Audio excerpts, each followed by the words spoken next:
Mm. So I read a crazy statistic the other day, and it was 1 in 3 businesses make it to 10 years. Yeah. So explain to me how that coincides with business credit. All right. So the way it coincides is so the statistics usually go be 20% of the businesses won't make it to the third year, 50% just make it to the fifth year, and only one out of three or 33% will make it all the way to the 10th year. And the reason is that they don't focus on one of the biggest portions, and it gets 33%, one third of your business is your credit. Is the ability of getting funds in order for you to grow and invest back into the business. A lot of the time, something that we don't understand is any business that you are in, people need to know what you do.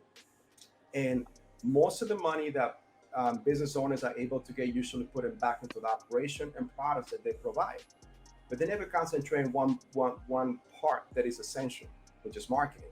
And guess what you could use credit for? Marketing. To market yourself, brand your business in order to bring more clients, thus creating more revenue, allowing you to grow.